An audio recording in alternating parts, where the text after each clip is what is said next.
What do you think about direct mail? That's been like an interesting conversation on this show around some people are betting like big on it again. And I don't know how do you feel about that. So I'm the guy who convinced the CEO at Urban Outfitters to kill the catalog. I was marketing to 19-year-olds in 2012, and I do think the world has changed. And I think that very much like what happened with SMS marketing, I think SMS marketing kind of had this huge surge back in kind of 2010, 2011, and everybody thought it was going to be the next big thing.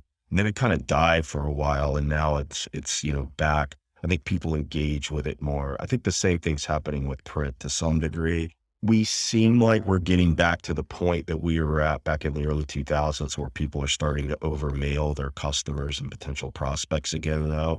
And there's a lot more competition because now all of these small DTC brands have sort of either on their own or through various agencies that they're working with discovered the channel. And so I get a stack of catalogs this day, probably twice a week, right? That's kind of like what it was back in the 90s when there were tons of catalog direct companies out there. I use it at Buck Mason. I think it's a very effective channel. I think that it's still somewhat questionable as an effective acquisition channel when you reach a certain size, when your customer base gets to be a certain size and you've kind of penetrated all of those cooperative databases out there to a certain degree. I think the acquisition opportunity starts to erode pretty quickly at a certain point. But as a retention tool and just kind of keeping people engaged with the business in a more tactile way, I still think it has a lot of value. And I think you need to not think about catalogs the way people did 20 years ago, where that was the store and you paginate the catalog based off of how you want people to buy or what you want them to buy. I think it should be a little bit more kind of inspiration and really just driving people to come into your shop or go to your website and kind of check out more basically. I mean, what's nice is that you've kind of been able to see the transformation of things like direct mail. Do you ever feel like you look around and it's like, history's just like repeating itself and you're like, guys, I mean, with all these like new D2C founders out there being like, whoa, we can mail people. Like, I mean, to me, I'm like, that's a pretty novel concept. And you kind of just forget that, what it used to look like. But do you feel like people aren't really learning except unless you've been there before? It is kind of interesting. The conversations you have with founders, for instance, I did a little stint during the pandemic where I was consulting with a few different companies. And people who are just trying to do direct mail or catalog for the first time have no concept of things like segmentation strategies and kind of contact frequency strategies if you're going to mail a lot, how offers and covers may impact what you're doing in the same way that kind of the lead image in an email might impact your click rates and things like that, because they just never grew up in that world where like that was the only thing that you were marketing. When I was at Office Depot, we used to send that crazy 900-page reference book for everything you could buy from Office Depot. And there were people that had put little Post-it notes in that thing. You could tell because back then everybody used to track performance by putting a prefix on SKUs. So if you order with this SKU, I knew that it came out of this catalog basically versus another SKU.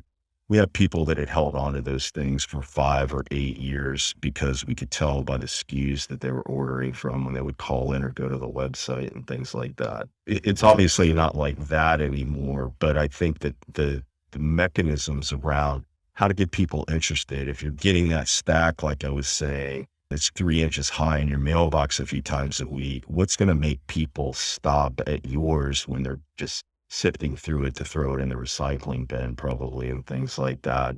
And then once you get them to open it, what's going to keep them engaged? What's going to make them want to leave it on their coffee table for a while and kind of keep it around for a few weeks and things like that. Have you seen Trader Joe's pamphlet? Like to me, like that's great storytelling. Whoever's writing that, you actually want to read it. I mean, it's like fun. And then of course you're like, okay, I need these ingredients to go with this fun story and dish that they just created. I think that's like a good example of something I want to read versus I oftentimes will get this B2B magazine for all these. I mean, it is kind of like an Office Depot type magazine, but they're like, here's all the things your company might need. It's 100 pages. And I'm like, what? I like every time I'm like, that is not how we operate anymore. I don't want everything in this magazine. And it's like really random, like hardware pieces to like fans, and there's no personalization in that one. There was a word that was being used for a while, probably like around like 2008 to 2012 or 13, called magalog. And the idea is that it was supposed to be that perfect blend of storytelling and commerce and It's sort of that holy grail that everybody looks for, I think, in their website experiences of content and commerce kind of coming together in a really interesting way. So people don't even really understand that you're selling to them and that they're about to buy something. All of a sudden, they're just like giving their credit card information or whatever, and oops, it happened. And I think it kind of came in and went away. But I think some of the best catalogs that I see today are good blends of that. I don't know if you're familiar with J. Peterman. It's an old catalog, and if you ever look at one of those, they're small. They usually mail in what's called a digest format now. But there's these like fantastic tales of why this piece of clothing came to be, like some safari in Africa. And they used to make fun of Jay Peterman on Seinfeld all the time back in the day. So, but he's still around, and I still see a Jay Peterman catalog. That's sort of like the one extreme of kind of telling stories. But I think that the people that have done a better job, I think the Trader Joe's example is a good one. I think that Dollar Shave Club with some of the inserts that they have, it is sort of like 13-year-old boy humor, but it's funny and engaging. And back before they got bought out, I think it kind of went beyond the razor and the razor blade for them and kind of kept you engaged in the brand a little bit and stuff like that. I think that brands can probably do a lot more of that kind of stuff. It's expensive to do print, even when it's an insert. So you need to make the most out of it, and it needs to be an engaging piece of content and not just a piece of advertising somebody wants to throw away. Hey, thanks for watching. This segment was made possible by our friends at Salesforce Commerce Cloud.